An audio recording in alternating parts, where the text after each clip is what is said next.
spoiler alert, you gave me this question ahead of time. Yes. And I don't know if I have the right answer for the minus EV move yet, but I'll give you my hot take, I suppose. Come on, let's go! You think I'm gonna come on here and put one of the Aussies in the elite tier? I'd vote for Rob of 25,000.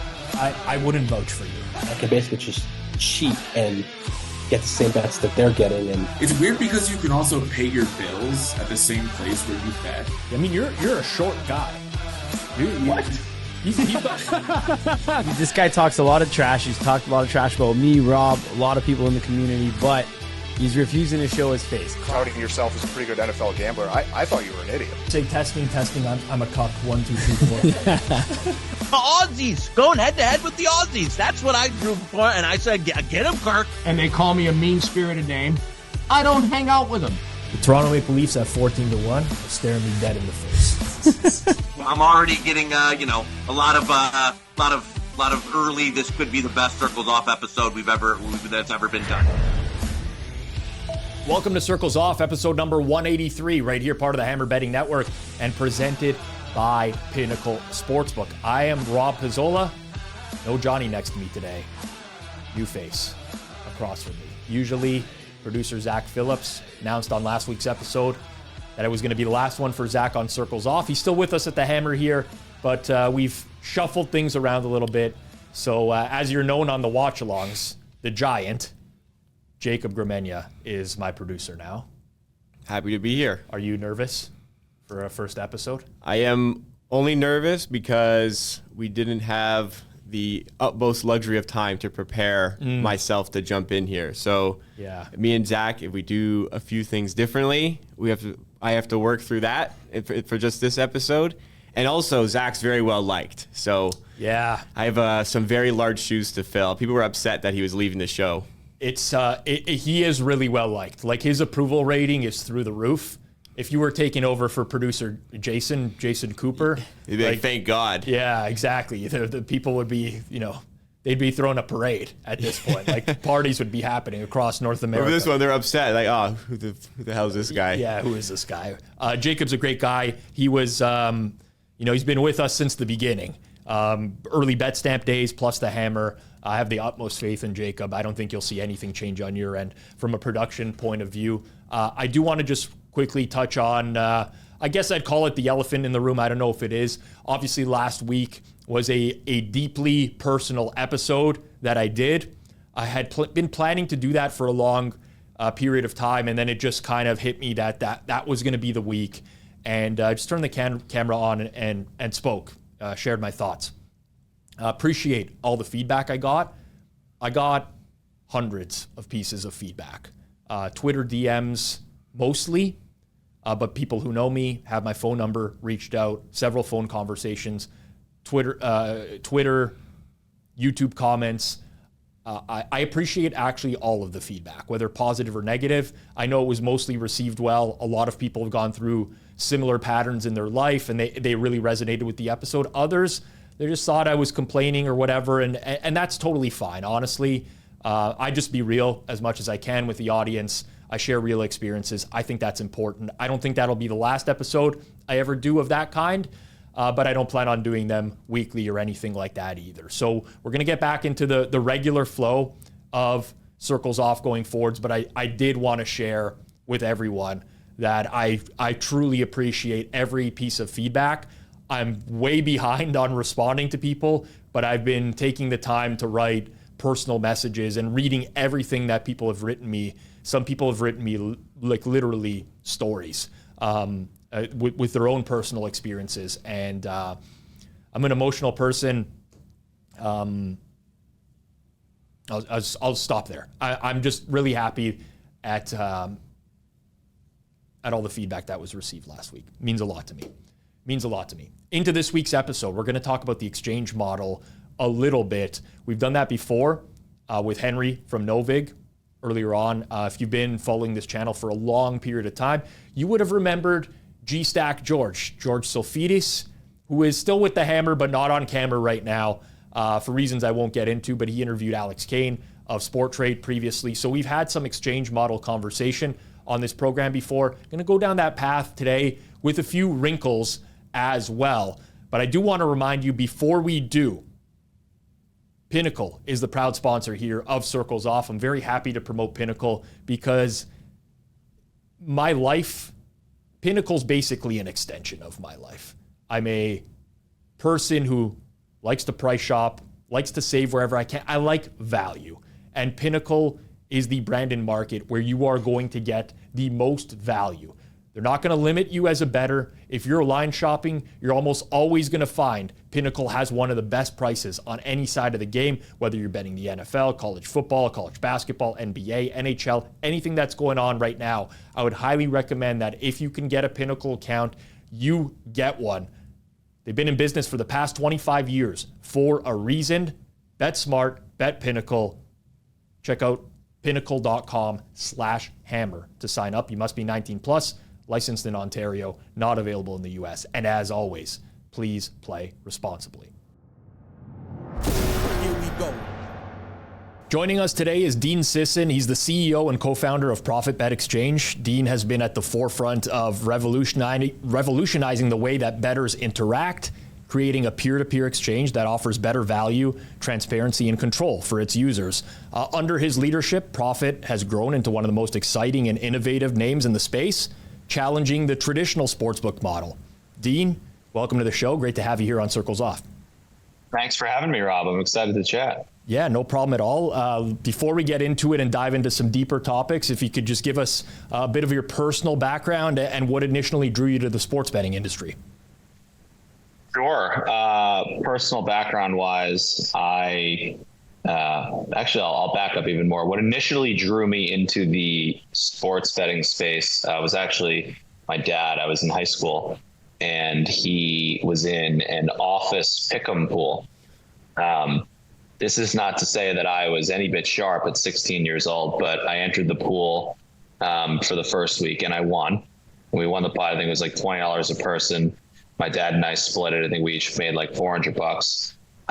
So we did the pool again. And I won again. And I was like, holy cow, this is phenomenal. This is so easy. And I had a lot to learn. And the guys in the pool said, if this kid wins another week, we're going to kick him out. And sure enough, I won the next week and they kicked me out. And lo and behold, I'm still in the sports betting space 13 years later. I did not get into it right after school. I went to Vanderbilt University. I actually met my co-founder and a couple other colleagues there. We were, I'll say, sports betting enthusiasts. After school, I went into investment banking for about a year and a half. I left that to pursue this full time. God, that was almost 6 years ago at this point. Initially, we started in the UK, so we got licensed out there. We learned a lot about the space. From the UK perspective, I kind of felt like I jumped through a time machine, honestly, by moving out there and getting into that steep learning curve, and then moved back over here shortly after COVID, where we explored getting regulated. I'm sure we're going to touch on all of this, but and now where we're at today is we operate our exchange in 40 plus states through a different model, but that's a little bit about me personally, how I got into sports betting. I wasn't getting into this right after school. It took me a little ways to get there. Yeah. So what was the inspiration behind starting Profit? Because, it's pretty uncommon, I would say, or at least from my point of view, someone will go from like a financial background into starting like this peer-to-peer, like fully fledged platform. So when did that idea come about? Was it yours? Was it a bunch of people contributing to that? How did you end up making that jump into Profit? Yeah, it was my senior year of school. I initially had this idea and I threw it out to a couple of my friends, and then we were kicking ideas about it back and forth. But it wasn't always for a true, I'll say, like peer-to-peer high frequency exchange. Let's call it, the NASDAQ for sports betting. That wasn't always the idea. The initial idea was a secondary market where, if I have a bet that goes up or down in value, I can trade out of it. So for example, I'll give you like really the example that this all kind of came to fruition on. We went to school, I mentioned that at Vanderbilt. So we were in Nashville and the Predators were the 8th seed and they were playing the Blackhawks, and they swept them. And we all, just for fun, took the Predators 30-1. We each put $100 on it, and they swept the Blackhawks, and their odds moved to 5-1. So we were like, wait a second, our bet is worth $600 now. There is no way to trade out of this. So that's kind of how the idea started to form.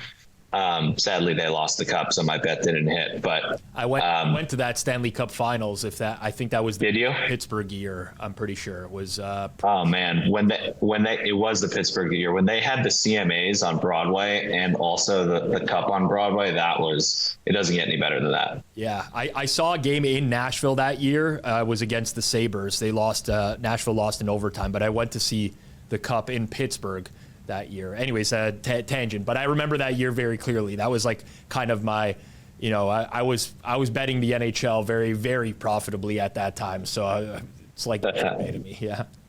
I love that. I was too, but I didn't know much. I was just betting the Preds to win their game at home every time. And they I think they won their first 6 or 7 in a row. So, oh man, that was a lot of fun. Yeah. Did you face any significant roadblocks when you were trying to get Profit Exchange off the ground? There's a lot of obviously unique challenges of launching a betting exchange in the U.S. What were the roadblocks in the early going? I'm trying to think of where to begin with this one. So the short answer is yes, there were a ton. I think regulation is designed in that fashion for good reasons and for not so good reasons. The reason we initially started in the UK was because at the time, PASPA was not repealed when we were thinking about this. So our only option was, do we want to go gray markets, or do we want to, try to do this somewhere else in a regulated fashion, build up a proof of concept, show that this works, and then move to the US? Somehow we executed that plan. But I learned shortly after PASPA was repealed, while we were still exploring the UK, that the US wasn't even going to be possible, because the way that the regulated market was set up was these casinos or racetracks or now sports teams were granted the rights to operate a brand online. And then what they would do is sell those rights to partners. And a lot of partners were looking to come in from overseas. It was a real race for market share in the US, which, it was a very simple supply and demand equation, drove up the pricing of all of these licenses. And thus, because it drove up the prices, two idiots who just got out of college simply could not afford that, right? So what we did was try to build up our company first, raise money off the back of that, and then come into the US. And that's what we did. So one, there are barriers there just simply to get into the US market on the regulated side. And two, on the exchange side, the extra layer of difficulty came from having a different product, right? So, if you could put yourself in the shoes of regulators, they were, I would say, very overwhelmed to start. Like all of these sportsbooks, all of these partners were looking to come in. They were trying to understand not only the sports betting side of things, but the iGaming and casino side of things too, right? What policies and procedures do they need to have in place? What responsible gaming measures do they need to have in place? What financial reporting policies do they need to have in place to track all of their tax revenue? And this got, I would say, pretty overwhelming pretty quickly. And then, little old Profit wants to put out a betting exchange and, oh, by the way, we're turning the whole sportsbook model on its head. Can you guys take a listen to us and help us get regulated? And New Jersey was really the one state that was willing to do it. So the difficulty of getting it off the ground was very, very real. I'm happy to touch on any of those obstacles more, but there was a lot. Yeah, no, I could only imagine in the early going there. I think you did a very good, succinct job. Recording in progress. Mentioning some of the stuff that was going on there. I'm curious now about Profit's position in the market as it stands now. We've talked to other people on this channel before. Alex Kane from Sport Trade was on here. He did an episode of 90 Degrees. Recently, we had Henry from Novig on here as well. So now we're talking to you from Profit. How do you see Profit in market differentiating itself from not only just the traditional sports books nowadays, but even those other exchanges that like a Sport Trade, for example? Yeah, there's a few things to consider. Number one, I'll say we took the more difficult path by not having any internal market maker or service provider, if you will. So what I mean by that is, the guys at Novig and Sport Trade, either they themselves or their largest or very large shareholders are trading on their platform. With us, that's not the case. I think it would have been an easier route to go in the beginning, but a lot harder to scale in the end, was kind of the way we saw it. So for example, because we were in the UK, and I said this earlier, I kind of felt like I jumped through a time machine. That was Betfair versus Markets. That's kind of how I viewed those two companies. Betfair did it call it the decentralized way, and Smarkets, partly because they were playing catch up to Betfair, had to do internal market making. Right. So that's the biggest factor with us, and you see downstream effects of those. Number one, liquidity. Number two, pricing. I think if you jump on our site on NFL Sunday, you'll see 1 cent spreads across the board. Three, it is better for sharp bettors at the end of the day. Kudos to Novig and Sport Trade. They're doing a good job of keeping their environment fair. But if someone keeps hammering you and someone keeps beating you, you're going to be enticed, I will say, to move off their action, yep. Right? Let's say there's a $300 limit out there and someone wants $1,000. Normally you'd fill the $1,000, right? If it's just a little bit over your limit that's out there, but maybe one day you want to say, all right, I'm not taking this guy's action anymore. I'll give him 300 and let the other 700 sit out there for adverse selection. So that's what we're trying to avoid. That's the biggest one. And the second biggest one is, I think not even just Novig and Sport Trade, but the other exchange products out there. So even you look at Kalshi or Polymarket, yeah. Everyone is leaning very hard into finance. And we pride ourselves as leaning into sports bettors. You go on our site, and I hope it looks and feels like a sports book with a splash of exchange rather than an exchange with a splash of sports betting. Yep, I would say I feel that way. If that's what you're going for, it's working. Not to put you on the spot. Yeah, no. Obviously, listen. You're with profit. I'm a big believer in getting good prices. That's constantly what I preach to people out there. Pinnacle is one of our sponsors here, low margin sportsbook as well. All that stuff's important, and balancing all of these things. But yeah, if that's what the goal is, to make it more of a traditional sportsbook view, to break into or let's say to remove the stigma of I'm have to learn a new product or something like that, I would say it does feel that way. Mm-hmm. It does feel. I appreciate that. That's kind of that's the mantra we live by, and maybe you were diving into this in part of your next question, but the biggest thing I learned from one of our advisors before we launched in the US was you need to nail the learnability versus benefit curve, right? Clearly this is a better product for users, right? Clearly, no matter what, some haters on gambling Twitter might say about the exchange. Clearly this is designed to be better for all players in the sports betting market, right?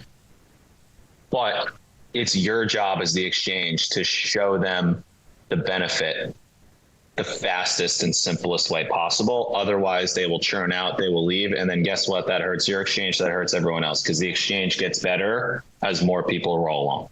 I actually do want to dig into that really quickly before I do, just out of curiosity. With all these other exchanges that are in the space, do you view them as direct competition, or do you view them as part of a collective effort to grow the concept of the betting exchange, especially in the US? I think for now it's the latter.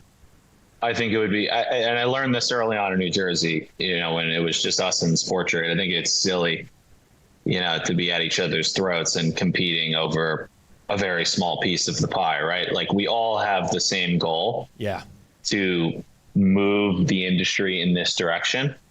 So for now, I think we're all after the same goal, and it's an interesting dance every time I talk to, the founders and shareholders of Novig and Sport Trade. It's like, how are you guys doing? What's going on? What's working?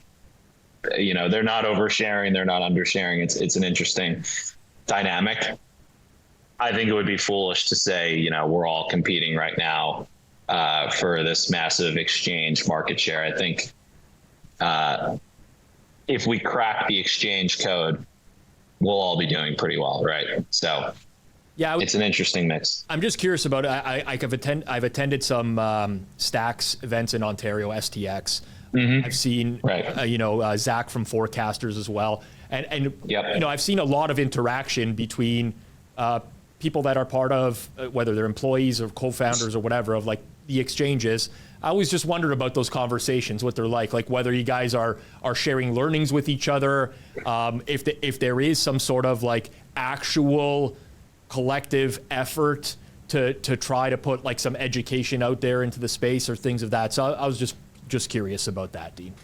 Yeah, no, absolutely. I actually texted Zach today, but I've never spoken to the Stacks guys. I think my co-founder has. I don't know if you've ever used them much, but I forgot but they're just in Canada, right? They're Ontario based, yeah. Yeah, they're part of the exchange coalition, if you will. Exactly. Okay, so profit, peer-to-peer betting, better pricing. How do you educate potential users about the benefits of this type of stuff relative to a typical sportsbook? I'm taking a little while to think about this one because it's been the ultimate question to crack the answer to, right? It is really tough. Some days I wake up and I think price is not enough for users, and other days I wake up and think price is the ultimate answer for all users. So it's depends on the day you catch me, but I will say what we are trying to do is invent a new category. I think that's kind of what I think everything that I would say encapsulates that idea, that this is a new category that we are trying to create. Yes, you get better prices, but I like to say the exchange is an inch wide and a mile deep. There's a lot of things you can learn just by trading on it, kind of like a financial trader might use their brokerage account or an exchange, if you will. So there's a lot of different types of players that are going to come into the exchange. And then, if you think of everyone on the spectrum, I would say the item that hits most for casuals or price sensitive guys is price and the ability to request your own pick on our site. Yep. And then if you keep moving down the spectrum to like all the way to institutional firms, like a sports trading hedge fund that might come in one day, they're going to be looking at things, via our API that a casual customer would never even consider, right? So it's like, I don't really have an answer for all types of players. I think it depends on like where on the spectrum you lay.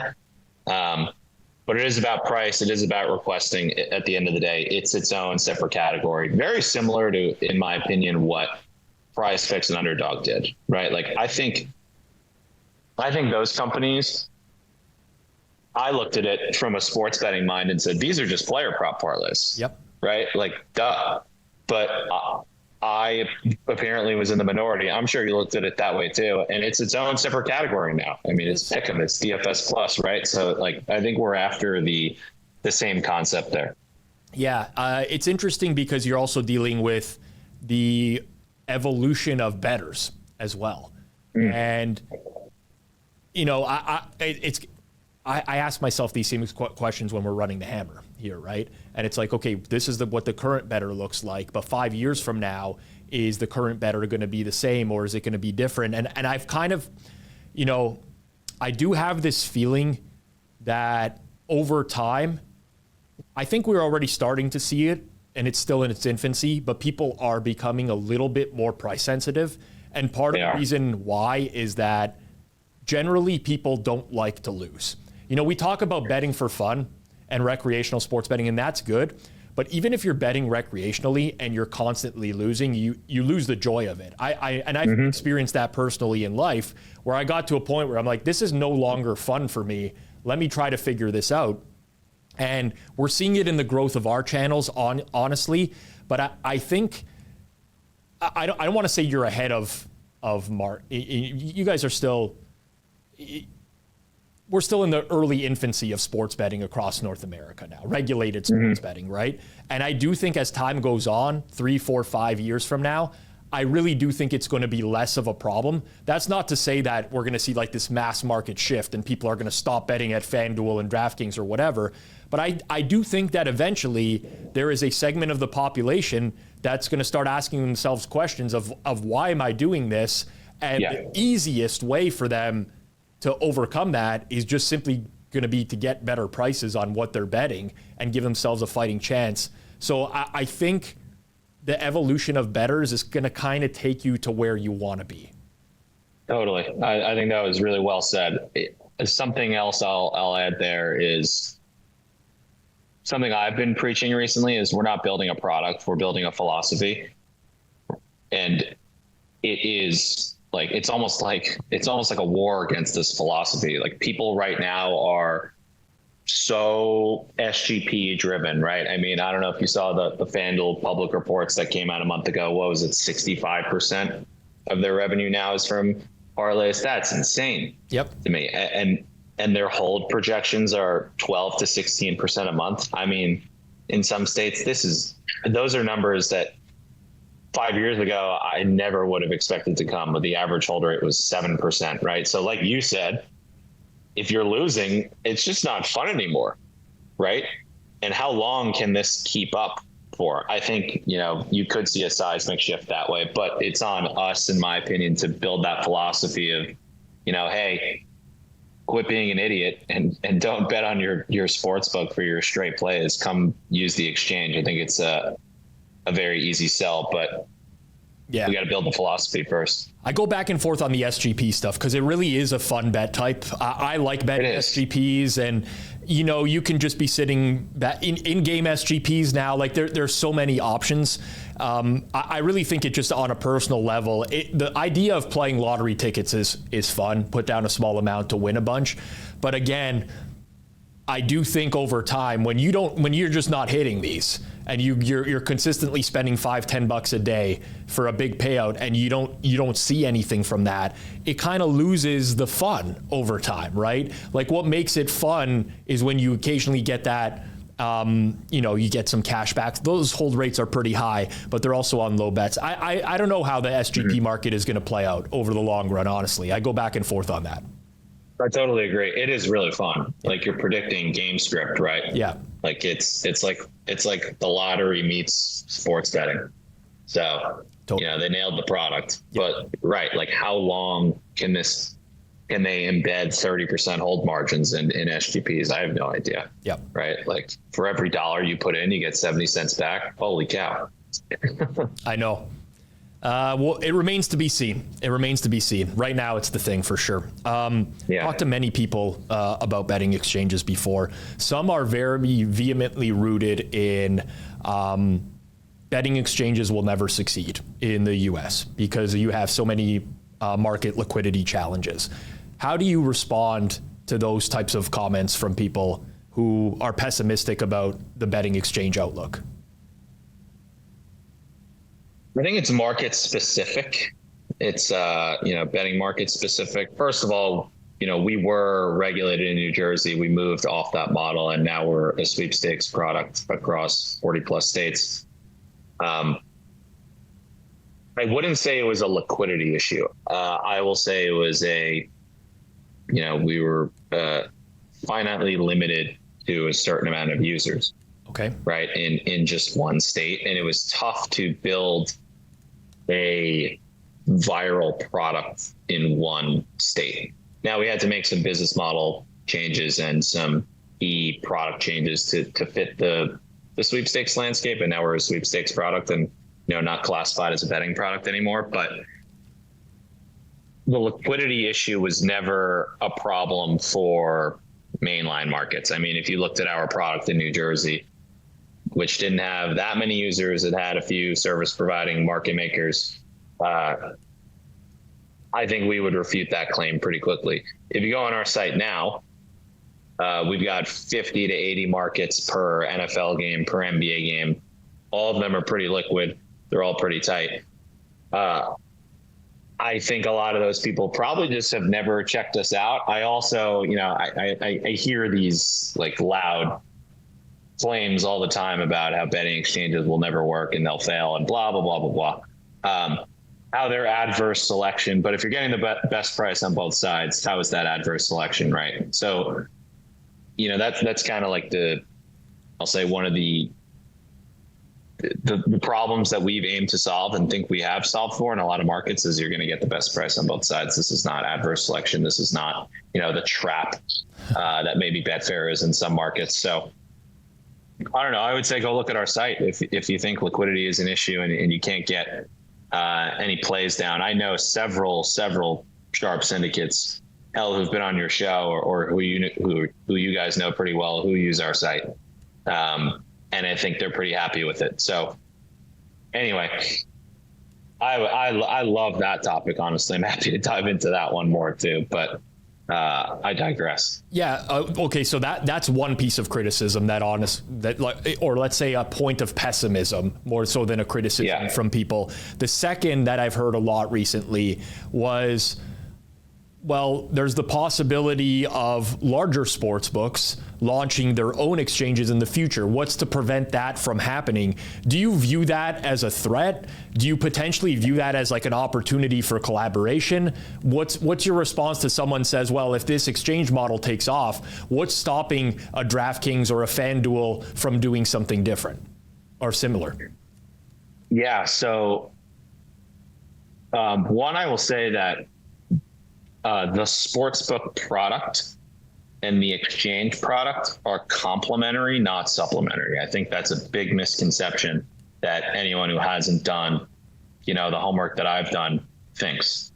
And it's pretty fair to assume why it is a misconception. Hell, I thought the same thing. The Betfair co-founders screamed down the street, death to bookmakers back in 2000, 2001. That was like their initial marketing campaign. So I totally understand. I get it. But there's a few ways that sportsbooks and exchanges are complementary. If a sportsbook launched an exchange, and this is actually what happened in the UK as well, honestly, at that point, I will know that we won. And what I mean by that is they're going to try to copy us. They're going to try to do the exchange. And what's going to happen? They're going to price everything themselves. And they're going to price everything at minus 101, minus 102 themselves. Guess what? Their margin is completely wiped out. I bet they would lose money doing that, trading it themselves. The reason the exchange works is because there's so many opinions in the market. And I'll say, high volume opinion makers are trading at 1% to 3%. And a sportsbook, if they're doing it all by themselves, they're going to get railroaded unless they start limiting customers or hitting customers with huge premium charges. So at that point, I know that we will have won. So honestly, the more time that goes by, the more I'm not concerned with that happening. It's very much the innovator's dilemma from the FanDuel or DraftKings perspective. Why in the world would I create an exchange if I don't know it works yet? And at that point, why wouldn't I just buy out one of the leading competitors instead of trying to build my own from scratch? Bingo. That's how I see it. Yep. I'm in full agreement with you on that one. You've mentioned Betfair a few times.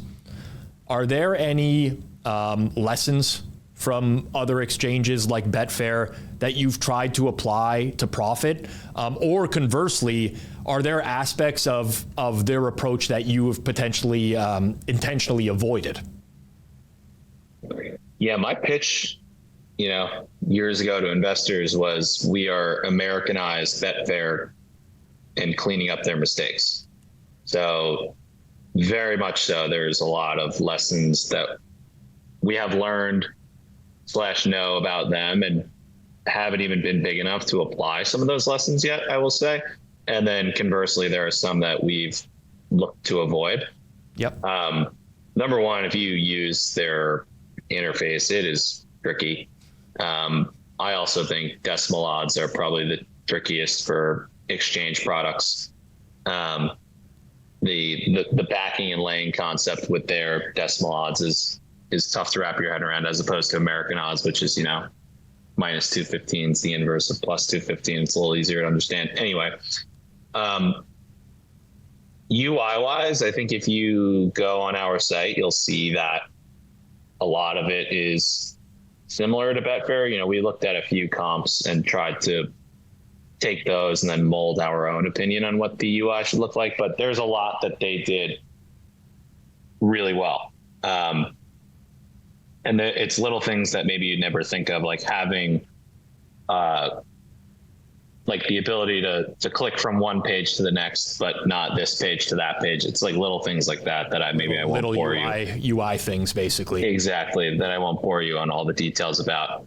And then there's also like revenue model lessons we've learned from them, right? Like what works with, these service providers, these market makers, that worked for them, but where did they make those mistakes? How should we structure these contracts with some of these guys? What sort of detail should we be sharing with them versus not sharing with them? Obviously you see sites like Robinhood overshare information with, the Citadels of the world. Obviously we don't want to be that, but we also don't want to, treat them, like a piece of crap. So how do you balance that? And I think we've learned a lot from Betfair in that regard as well. And it's made our exchange a lot better. So there's a ton of lessons. And then additionally, there's some that we've learned from Matchbook, from Smarkets, from BetDAC. We've spoken to all of those founders.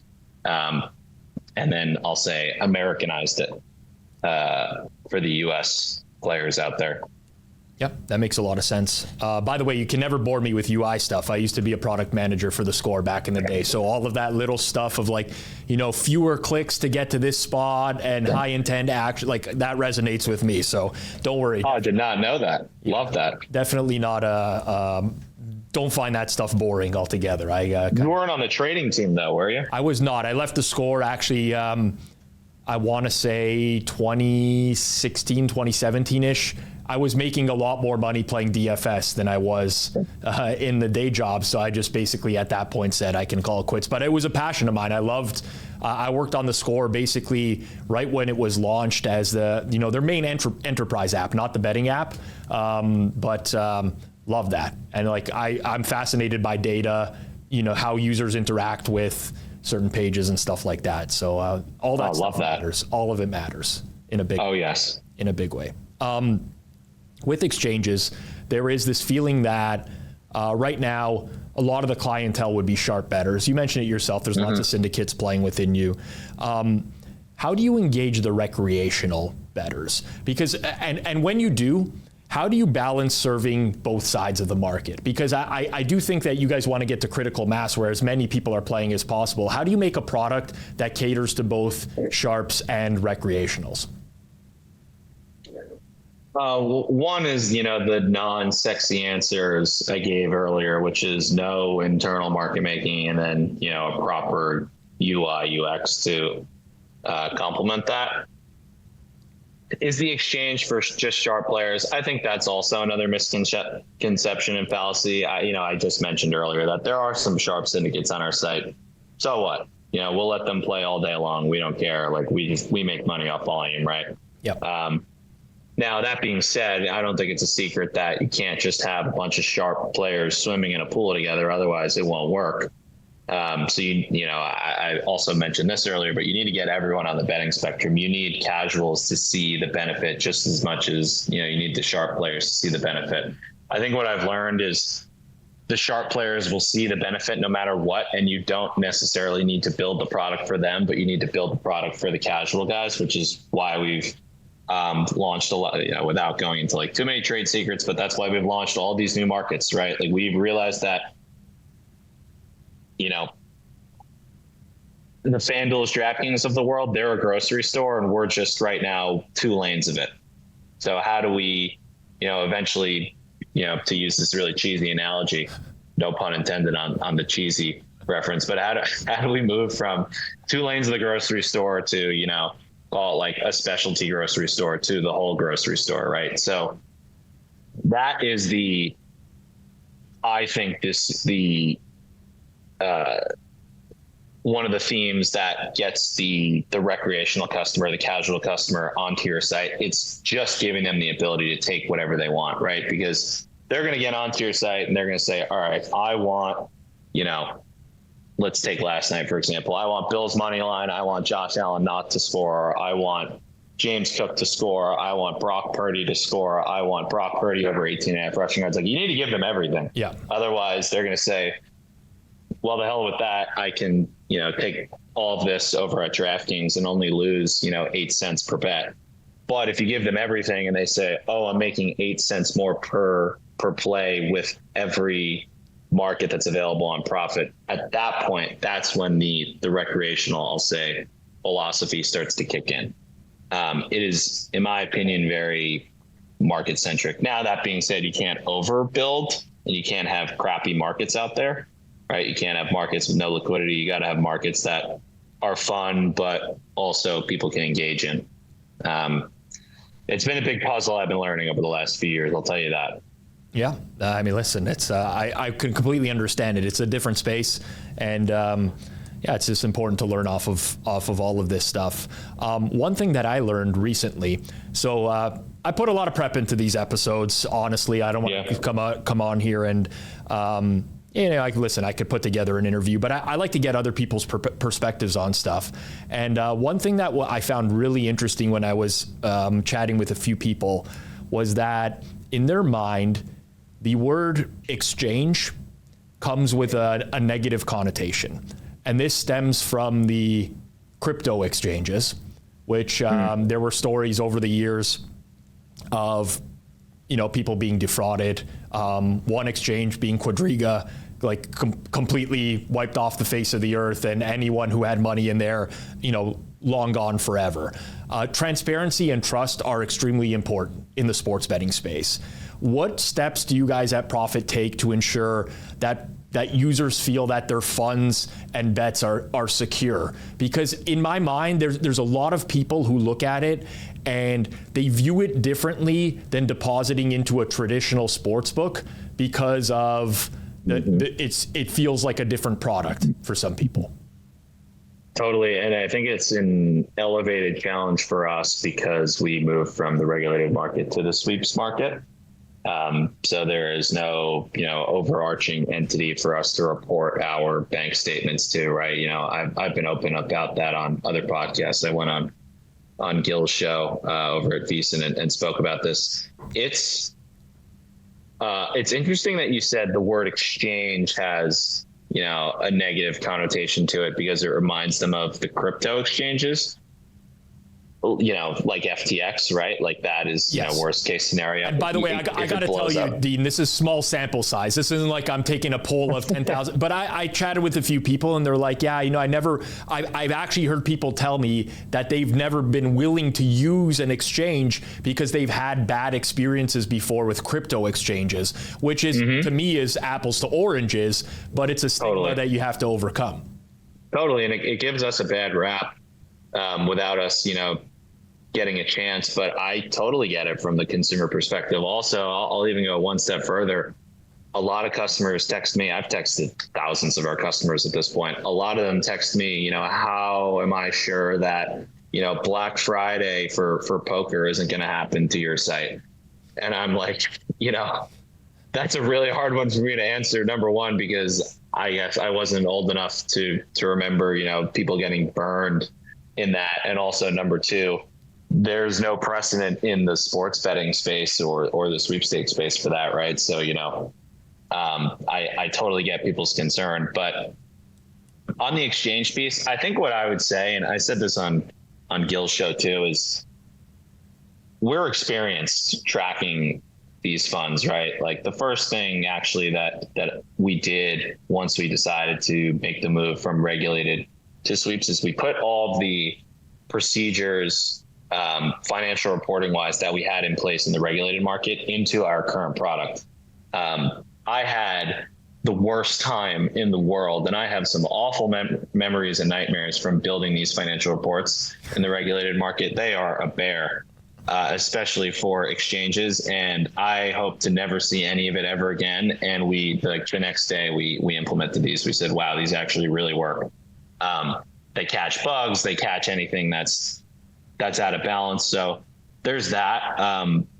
We've also, I'll say since we launched into sweeps, one of our biggest priorities is just simply making sure, do the player funds line up with the wallet balance? What are the purchases that are rolling in over the next 10 days with that lag? How much is coming out every day, right? So it's really hard for me to, I think it's hard for me to market. It's something that I've been toying around with. That's a problem. Like, how do we create that trust? And I think, the more of these podcasts that I go on and talk about it, and people just, put a face to the name of this company to see, that maybe that I am a human being and that hopefully they think I know what I'm talking about. I think that helps. I think as the product gets bigger and as people have better experiences with it, they make their purchase, they redeem their funds. It comes in the next 24 to 48 hours consistently. I think that builds trust. I think just with time that will come. And hopefully that time also heals, the crypto exchange pain that people have felt. Yep. I think that makes a lot of sense. And I think people really undervalue how important word of mouth can be in this industry as well. So I think if you build a good product and you have SLAs with your customer, good SLAs, like you request a withdrawal, you're getting your money within this amount of time, that like good experiences, people are constantly asking their friends, who you betting with? I don't like this sports book. I constantly lose here. And like the power of word of mouth, I think is completely forgotten nowadays. I used to tell this to in the early going, recreational sports books would be, they'd be partnering with influencers in the space that would be, I would say, sending sheep to the slaughter, so to speak, if I had to put it eloquently, right? People that they know that are not winning, and they would stay clear of sharp bettors. In my mix of friends, I'm the sharp better. All my friends are rec bettors, 15, 20 plus of them. When they're going to ask a sportsbook question, they're coming to me. They're not going to the other buddies because they view me as the quote unquote expert because I do this and I do it well. And that power of word of mouth is extremely important. If I deposit into a sports book and they limit me in 3 bets to $1.49, I'm not telling any of my friends to bet there, period. Right. Even because I have such a bitter experience with that book. And I think that's honestly one of the best ways nowadays is to get the word out there, that you're not, and I'm not saying profit is a scam, is a bad word, but like that you're not a scam or that you can be trusted is just by actually having a good product and upholding your SLAs to your users. That's also well said. It's like it's almost like a micro influencer model, right? And building flywheels that way.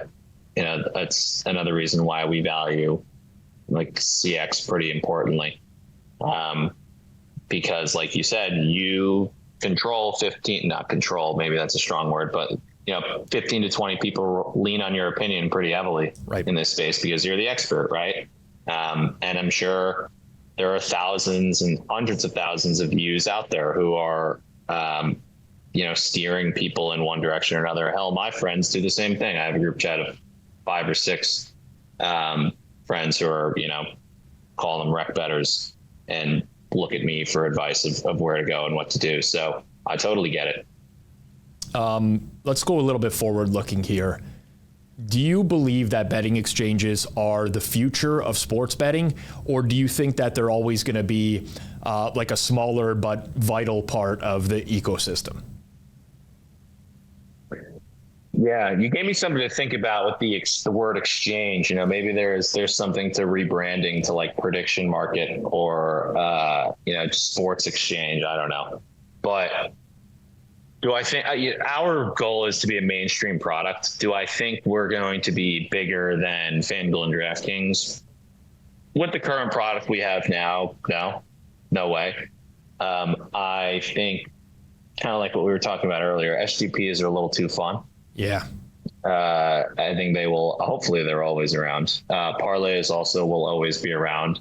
They're a fun tool. They have round robins, they have teasers. These are things that exchanges don't excel at.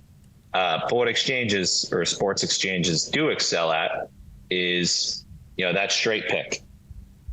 There's no better place to do that than the exchange. And then taking it one step further, I don't even think we've nailed this yet, but the trading experience, live trading in and out of a position, whether it be on an outright in golf or whether it be on, Bill's money line last night.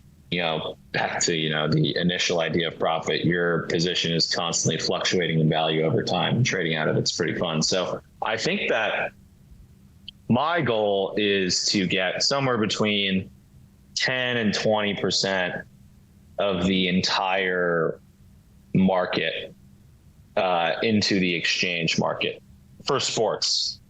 That is, I think that would be a good goal. It's something that I've been pitching for a while. It's very similar to what it looks like overseas. I think overseas, it's around 10% of the handle at this point. Mm-hmm.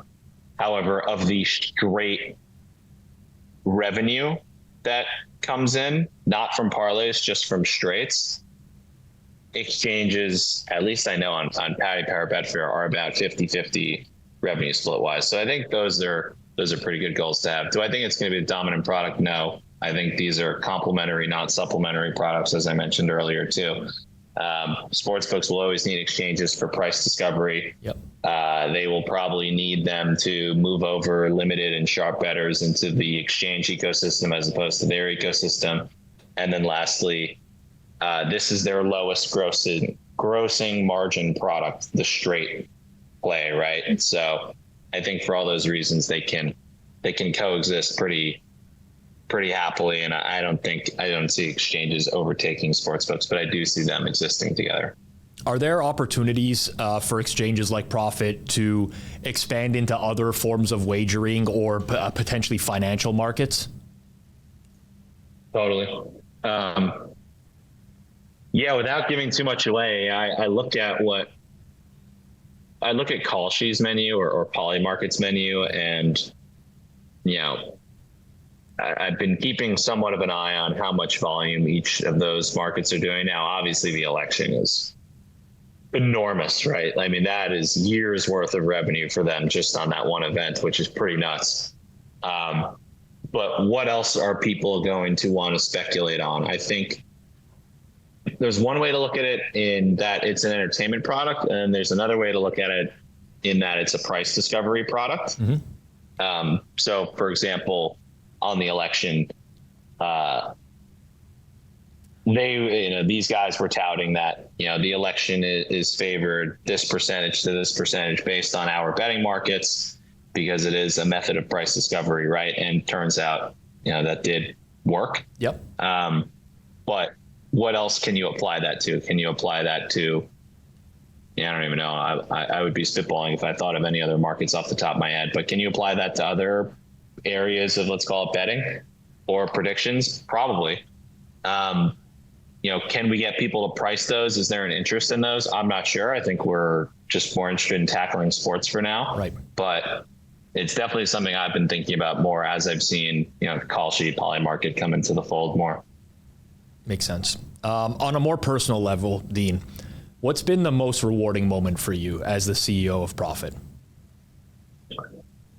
That's a good one.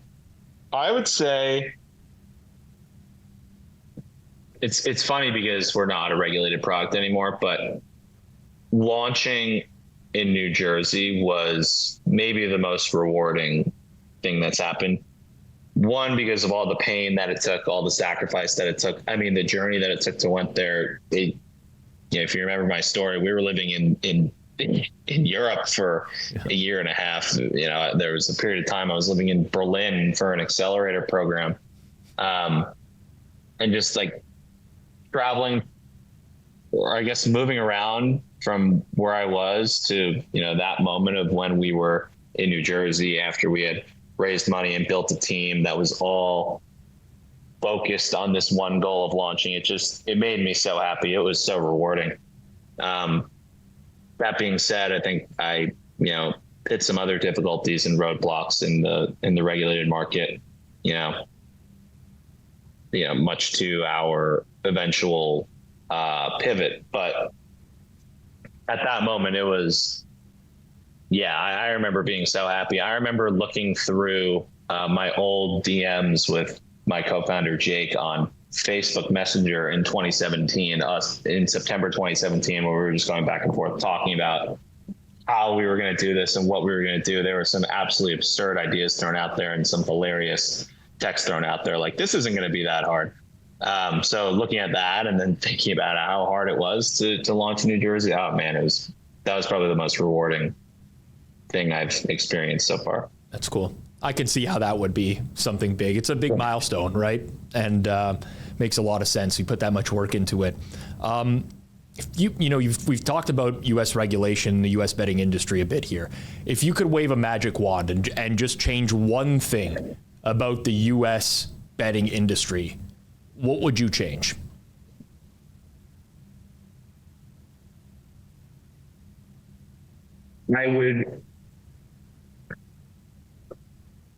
There needs to be some incentive program for innovation. And there's not. There's just simply not. It is designed, and this is a lot of regulated industries. I like to say regulation cripples innovation, and it's not the regulatory body's fault. It's the way it's designed is just not, conducive for startups. So there needs to be some sort of incentive for a startup to move into the regulated market. I think if there was, the U.S. betting ecosystem would look way different. You wouldn't have, this new category called Pick'em. Yep. You wouldn't have this new category called sweepstakes.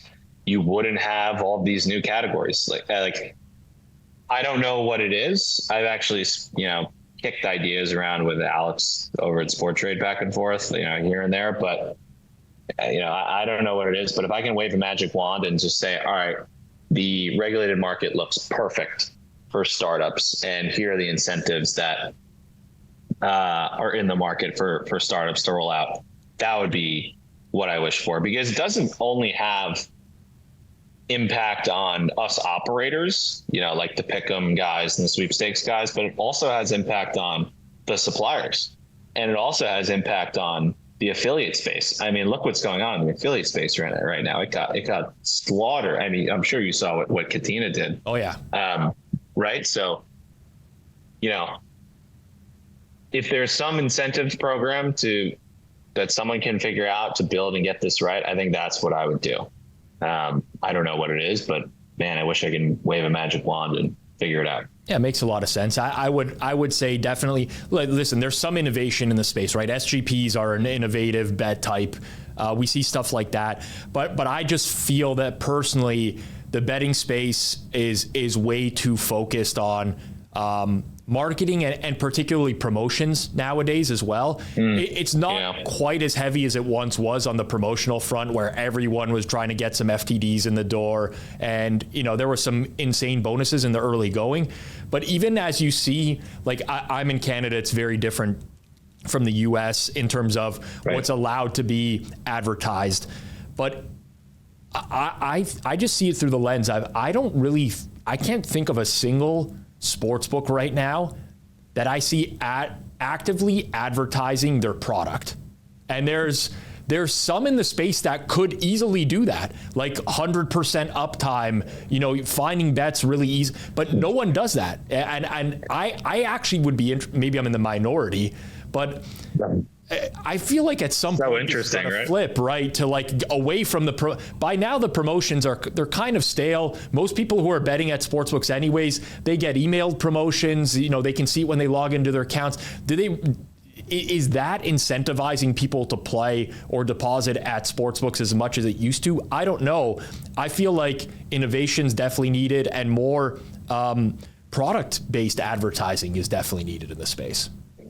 That was very well said. I completely agree. Let me mute my Slack here, but there's three ways to compete in this called, the sports betting space. You can include pick'em and sweepstakes in that as well. There's promotion, right? How much free money am I giving to users? I think it's the easiest and, no pun intended, the cheapest way to compete or get your message out there. There's product. Who's got the best user interface experience? Who's got the best markets? Who's got a unique feel to their site? Who doesn't? And then there's price. I've never seen anyone promote a price. Have you? They're all completely commoditized. They're all the same thing, which is why they're all promoting promotions. And I think they realize people who are buying lottery tickets probably just want free money. And if they take the free money to start, they'll be profitable customers for them in the long run. It's a land grab. It's a market share play. I saw recently Brazil either put out a law or is enforcing regulation or is about to start forcing companies to not promote anything about promotions. Like they can't name. I need to double check what the exact wording is on that, but I thought that was pretty critical for maybe other markets to look at that and say, should we do that? I know Canada, the rules are a little different. I'm not sure if it's exactly 1-to-1 with Brazil or not, but I know that's definitely out there. Yeah, we can't watch a commercial in Canada where they're saying sign up to this sportsbook and get a $500 deposit bonus. It's not allowed. In Ontario. Interesting. So how do they advertise it? So most of the commercials now that you will see in Canada are centered actually around responsible gaming efforts. There's been a huge switch to promoting responsible gaming and responsible gaming tools. Jacob, maybe a couple years ago was a little bit different in the early infancy. It was just a lot of brand ambassadors, right? Using Wayne Gretzky for commercials. And there wasn't really like a selling point other than that. It's just like product placement, right? SGPs too. SGPs too. We would have seen some stuff around SGPs as well. But it's weird. I mean, listen, I deal with sportsbooks all the time. The nature of the Hammers, we have sportsbook partners and sponsors. Pinnacle's one of the actual few that's ever come to, because they have a low margin sportsbook. But, my ad reads for Pinnacle, they don't hand me an ad read. They're like, we're competing on price. We want people to know price is important in the market. I stand for that. It's easy to sell it. The other ad reads, which are, bonus centric, I just don't know that they have as much of a lasting impact anymore, Dean, honestly. Yeah, it's a race to the bottom. Yeah. Right, is what I always say.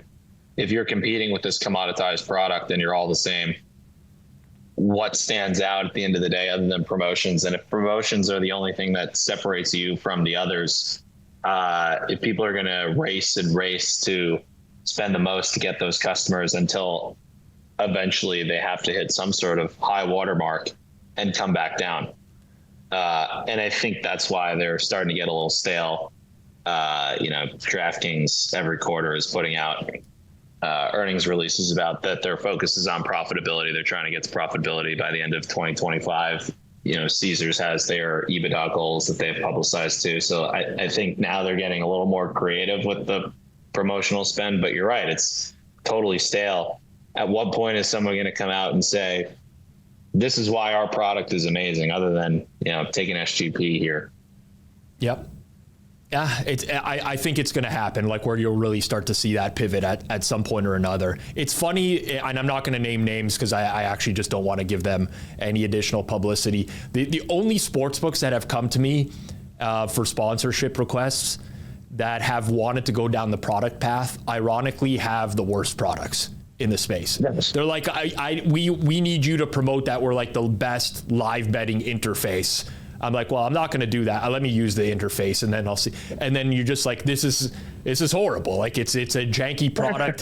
There's so much downtime, but it's funny that there are some books that are starting to recognize, hey, like, we probably can't compete on these promotions with a lot of other sites. Let's try to differentiate and market by finding some other marketing angle. But when the marketing angle doesn't actually match the product, it doesn't work anyways. Like, you get people in the door and they realize the product is terrible relative to what they're used to. They're out the door anyways. So it really is going to take one of like the bigger industry leaders to start moving in that direction. Yeah, I think we're probably still in the early-ish days of market share, right? There's 6 to 10 guys, I'd say, that will survive. You've already seen some consolidation happening. There's going to be a lot more. There's going to be more companies that drop out. They simply cannot keep up with the tax rates and the licensing fees. It's not. I mean, I was doing it. I'm like, this math doesn't make any sense. How are people doing this? Right. So I think once that settles, then maybe you start to see, let's just say, I don't know, like DraftKings take an angle on, we're going to be, like you said, the best live betting product out there, or we're going to launch this new, cool, unique product that people are going to want to use, kind of like when the SGP came out. And maybe that's where we see it. But, I don't even know if that happens for another 2 years plus. Yep, I'm with you. It's been a pleasure talking to you today, Dean. We'll wrap up on our usual closing questions here. We'll start with plus EV, minus EV. So it doesn't have to be related to sports betting. Can be related to sports betting if you want to. Totally up to you. One thing that you think is plus EV in life and one thing that you think is minus EV. I love this question. Very on brand for you guys too. This is a unique question. I wish I could go back and think of how I thought of this. I don't remember how, but it really has changed. It has changed the interviews and generally like my preparation for the podcast. And I'm always like looking for new angles now. Anyway, sorry to make this about me. The floor is yours, Dean. No. Plus, I'll even throw one more thing in. Something that I thought of as an interview question that I now use all the time is, what's something that you would like me to ask you today that I have not asked you yet? And everyone is like, that's a really good question. And I tried to end it kind of like how you try to end this. It's on brand, right? Like when you come join Profit, like, basically I'm asking you guys, hey, what else can you do for us besides what's in your job title? You want to steal that one? Yeah, be my guest. You gave me the idea. I might have to at this point. Listen, it's the least, I take the least path of resistance as much as possible. When I hear something good, as long as I attribute credit, I don't see the problem with it. All right, fantastic. I'll say plus EV, at least for me, and I will preach this to, my family one day, is taking a leap of faith pretty early and betting on yourself. I have learned way more. I am far more experienced. If Profit blows up tomorrow, I'm very confident betting on myself moving forward, just because of the experience that I've had taking this leap, being an entrepreneur, having all of the experience that I've had to date, all the way from the UK to the accelerator program in Germany to where we are now. We've built out a team. We've raised money. We've gone through some real low lows. We've gone through some really, really high highs. That was very plus EV for me. I look at where I would have been if I kept in the investment banking route. I probably would have been somewhere in private equity or at a hedge fund. I'd probably have a lot more money than I do today, but I would not nearly have had the experience and the learning that I do. So I'd say that's very plus EV. Yeah, that one resonates with me a lot. And I think it will resonate with a lot of people who've made the leap into professional sports betting at some point or another, where that becomes your job rather than just like a side hustle. It's betting on yourself in a way where, I can't even estimate the amount of times, especially in those first couple years where you no longer have an income anymore, where you are telling yourself like you have to do what it takes to make it work. You learn a lot of life skills that way. That is a really good one. It's actually one of my favorite that we've ever had on the show because, partly because I've experienced it myself as well. So it has a deeper meaning for me, but I love that one. You did. Well, first of all, I appreciate that you quit being a product manager at the Score to go be a pro DFS player, right? Like, Yep. Where would you have been if you stuck at the score? You wouldn't have been hosting me on this podcast, probably. Right. Yeah. So I would have. I honestly had so much in shares at that time. I've done very well betting. I probably would have actually been in the same boat as you, where I would have had more income, because I was very close to being at a director level. Was really well liked within the company. But sometimes, you know what, I did enjoy being reliant on myself in a way, where like you have to make things work. It's very rewarding. I talked about this in last week's episode, where I did kind of like a monologue, but it is rewarding. And it's the same with the hammer. It's like, I don't make anything off of the hammer. I mean, I have equity in the company, obviously, and at some point I'd like it to blow up and sell, but I find it to be a really rewarding experience, and I have to make it work. And there's challenges associated with that, but I think the pros largely outweigh the cons. I love that. And you know what? I would bet that if you asked our employees if they also thought that was a plus EV move joining us, I bet they would say the same thing. Like, they would probably not be as advanced as they are, call it career orientation wise, if they hadn't taken this leap with us and stuck around with us. Just because partly a startup is pure chaos. Right. And second of all, now that the company is growing and we've been growing together for a while, people's responsibilities change. I also try to think about, if I were them, what would I want to be doing and what would I want to be learning about and what would I want to be involved with? And obviously you can only give them so much, but people are at a startup because they're looking for that experience, right? So you have to give it to them. When you said a startup is pure chaos, I glanced over to my left here, and my producer, first-time producer of the show, Jacob, was laughing. And Jacob started with us at Betstamp when we were a startup, and we went through some stuff. And then when we created the hammer and we came over here, we brought Jacob over with us as well. So I know exactly that the hammer startup was the real chaos. You guys have no idea, honestly. The stories we could fucking tell you, like the month before we launched officially, where we just getting everything ready. It was right before NFL season, so we wanted to launch before the season started. And then the first few months, you guys honestly have no idea some of the shit that went down. I would say, you know what, I'll air this publicly. Johnny won't be mad, but we came up for the idea of the of the hammer in like May, and Johnny was adamant. He's like, we have to be live by football season this year. We cannot miss the start. So we had a very, very condensed June, July, August to get everything together. It was pure chaos. I cannot, I was like, Johnny, let's just aim for next year to launch. He's like, we're going to miss some of this sports betting boom if we don't launch now. Credit to him. I think he was right about that.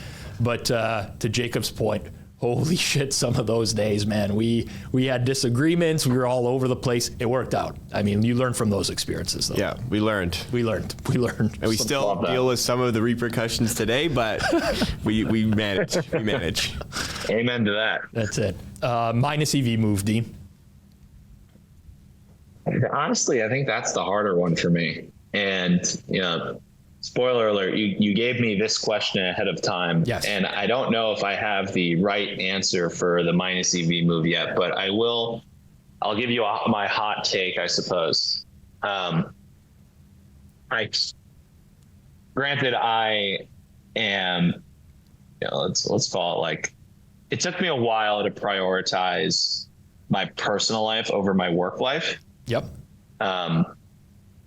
Just because I was so inundated with profit, right?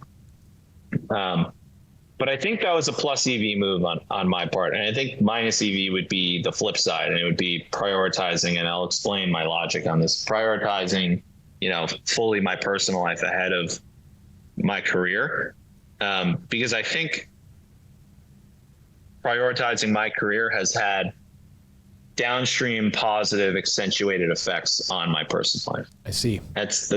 I think a lot of what I've done work-wise has molded me into who I am.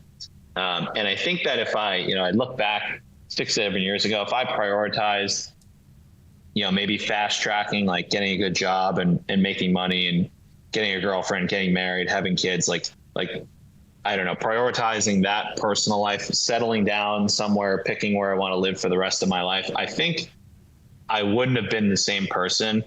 I would have been a much differently thought oriented than I am now. Like I think the way I think about things and approach problems and create solutions is a lot different because of the way, my career has gone. So I know that maybe was a little deep, but I think minus EV wise is, to a certain point, prioritizing, or early on prioritizing your personal life over your career, let's say for like the first few years out of school. At least for someone with, who's doing a sports betting startup sweepstakes gig.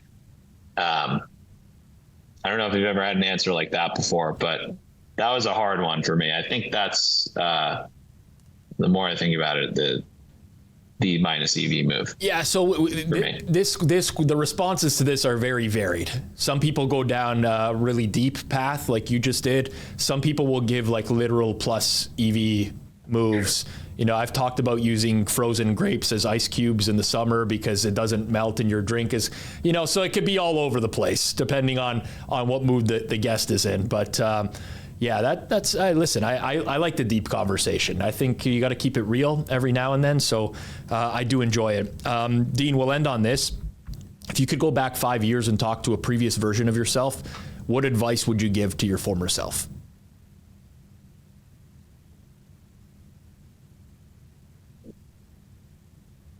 Debating if I wanted to say this one or not.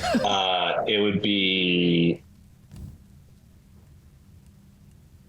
it's funny because FanDuel and DraftKings started out challenging the status quo, right? They came in as cowboys, trailblazers, and they said, DFS is a game of skill.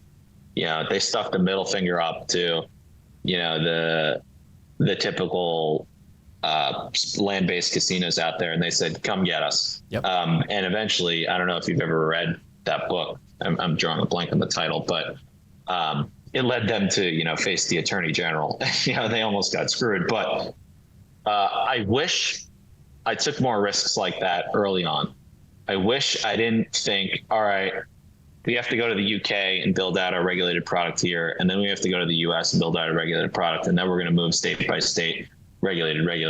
I think a lot of products out there, they start out by challenging regulation, right? Like look at Airbnb, look at Uber, right? Some of the best products out there have challenged that, and I wish 5 years ago I knew that. Granted, called the negative EV side of that equation is, if you're pitching this to investors, like you're going to need to raise capital for this business, and how are they going to see the M&A opportunity? Like, how are they going to see like the valuation opportunity at the end of the day if you're not moving into a regulated model? And I think if you build a groundbreaking product and invent a new category, those issues will solve themselves. And that's exactly what FanDuel and DraftKings did. And look at them now. They are behemoths, and they are beating, their land-based predecessors of MGM and Caesars and those guys, right? It's pretty crazy. So I think 5 years ago, if I knew that, maybe it would take some different paths. Do I regret anything we did? No, I've learned a ton. And I'm very thankful and happy that I have all this knowledge. But I do wish I maybe was, as crazy as this sounds, if my parents ever listen to this, a bit more of a risk taker than I was 5 years ago. I think that's it's common sentiment. I think we get that answer from a lot of people, and I'm not to diminish in any way, but I think a lot of people look back on it and say I was a little bit too conservative with some things that I've made. We obviously get the people who are like, if I could go back 5 years ago, I just would have bought a bunch of Bitcoin as well, which is, I would have been more aggressive with my pursuit of wealth or whatever. But I would have bought NVIDIA call options, of course. 100%, right? Yeah, hindsight 2020. That's what I would have done. His name is Dean Sisun. He's the CEO and co-founder of Profit Bet, which I recommend you check out. I mean, hopefully you learned a lot about exchanges today, but give it a try if you haven't. It may be for you, it may not be for you, but I like innovation in the space, different products. I think that's great for consumers. So check them out if you can. If you enjoyed this week's episode, smash that like button down below. If you're not subbed here on Circles Off, I check the metrics every week. 60% of you who watched last week are not subscribers to the channel. Make sure you subscribe here on Circles Off. And of course, leave us comments down below as well. We do appreciate it. I read every piece of feedback. So whether you like the episode or not, let us know down in the comments below. We'll see you next week. Thanks for tuning into Circles Off. Peace out.